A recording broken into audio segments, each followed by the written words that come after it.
contest? No, no, that's not my thing. But scrapbooking could be, and I could win a prize for that. Did you want to be a banker, scrapbooker, personal trainer? Let me see if I can find some other things. Cara Sue, did you have all of those visions in mind? No, actually, I think I had the actress vision when I was 12. Yeah. And that kind of quickly dissipated. Well, you know, Mandy makes me feel like an underachiever right now. But the holiday's over and you probably have lots of pictures that you want to show for it. How can you preserve these memories so that 10 years down the line you're not trying to scratch your head and remember what happened? The answer may lie in scrapbooking. Cara Sue Sweeney is a scrapbook consultant and she knows all about this. All right, good morning to you. Good morning. You left banking? I left banking. To scrapbook? Yep. It was a hobby of mine. Let's talk about that. Let's talk a little bit about that. Yeah. Well, you know, I have an MBA. I went to University of Miami, and I did the banking thing. I worked for Bank of America for 5 years in the States, and I moved back home about 3 years ago, and I was working with BNS. And I love banking. I love the people and interacting and all of that. But my passion was scrapbooking. I love taking pictures. I love talking about my daughter and anything that's important to me. And I just decided to take the leap. How does one, by the way, congratulations, because that's a bold leap. One, two, to be able to live your passion and do your passion as work must be the best feeling in the world. It really is. I mean, there is no stress, there is peace of mind, there is just complete joy in what I'm doing. Know how you eat. No, that's important. No, well, I tell you a little, I have a little secret, and it's called very, very, very supportive parents. Okay, So. but then you also personal train, so Yes. you're kind of balancing Right, both. exactly. So for those of us who think this is just a hobby, this is kind of like another job for you. So tell me what it entails, really. So essentially, what I found was folks are just like me, and they take a lot of pictures, and in the digital age, everyone is keeping their pictures on their laptops, their computers, and then, God forbid, crash, and then, you know, then you're crying. So my job is to encourage folks to print the pictures, bring them to me. You don't have to do any of the work. I will sit with you and consult. You tell me who's who did what, where, why you're even doing the book. Is it a wedding? Is it your baby's first year? And then I'll just do all the work. Yeah, or they have pictures that they come to you with, and the pictures are yellow, or water get on them, so the face part gone. Exactly. All the materials that I use are acid-free, lignin-free, and buffered. So that means all those yellowing and, you know, holes coming through the pictures won't happen to your pictures 20 years from now because they're in the book. Who knew that we'd be talking about scrapbooking like this? Linen and ray and buffered and so. Yes. So let's have a look at some of the stuff that you have done. Okay. Guys, should I do this, or is that, Aubrey, is that good for you?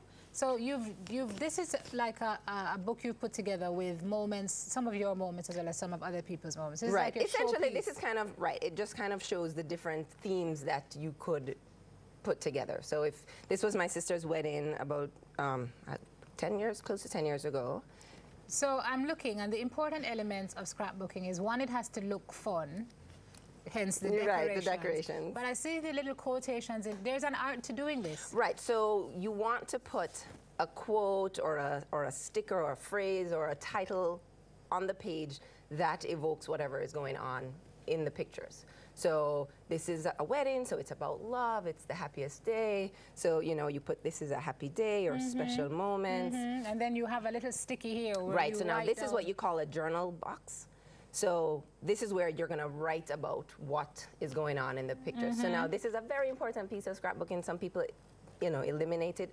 But the idea is that you write about what is going on so that 2, 3 years from generations later, you know, her granddaughter can pick up this book and say, oh, look at mommy and this, that, and the other thing. And if it's in your handwriting, then they see your personality. I mean, some people don't like that, but I just think it's, you know, it's getting to know our history and then inspiring our future. That's great. Okay, move on. Let's see. Can we go to the page? Ah, there we go. Oh, this was my little one. So, you know. And this was 14 years ago, right? See, the pictures look like they were just printed. When Casey was about 4 months old, she couldn't sit unassisted, but always wanting to be involved. She loved being propped up in her red boppy. All new moms know about the boppy. I never have a boppy for my daughter. She was sitting up from the day she was born, it seems. I don't know. But that's important because then you can say to her, no. Right. Casey, remember when you were 4 months old? You were so active and you're still that way. Exactly. Wow. Exactly. Okay, so that's baby, that's wedding. Christmas, my favorite time of year. We just have traditions in our family, as most people probably do. I actually have a Christmas album where all I put in it are just the Christmas pictures. Tell me about your house. How many albums do you have like stored inside the house? Well, a lot. About a dozen, maybe. I'm sure you have an album room. Yeah. Well, I have a, she has a school album, she has a birthday album, she has a Christmas album, we have a vacation album. More a sleeping album, a wake album, and more to come, I'm sure. Casey, your mom is a stalker. Yes, yes. Oh, that's okay. Yes, that's okay, because all the memories are there. Exactly, So how is this catching on here, have you found? It's slow, but it's coming, with things like this. And I partner sometimes with Chronicles in Manor Park, and they have a lot of scrapbooking material, and they do scrapbooking workshops sometimes where I'll go in and I'll talk with people and kind of show them, do a demonstration of how you put together a scrapbook. They have most of the supplies you can buy. And people are learning. There's also another colleague of mine that actually teaches the classes.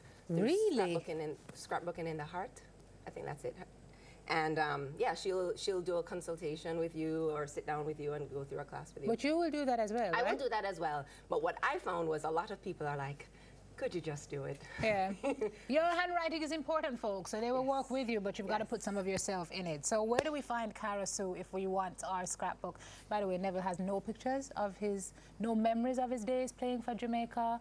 Nothing on no pictures were ever taken? Or? Well, must have been. There must have been something in the paper or something, so he's now going to have to dig. Yes. Go through archives. That's another thing, exactly, that I do. A lot of people have, like, articles that were written about them or, awards that they won, and I will snip, snip, snip, and put them together. Yeah, I did to it, never been. Yeah. Who now is calling Cara Sue Scrappy, by the way.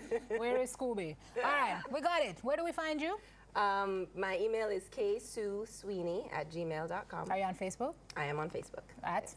Yes. Ksue's Keepsakes. Okay, got it. Fantastic. Thank you so much. Thank you. I'm going to start a scrapbook for my daughter. Cara Sue Sweeney, scrapbook consultant, here sharing with us this morning. After the break, the concerns about the traffic ticket amnesty will get serious when we come back.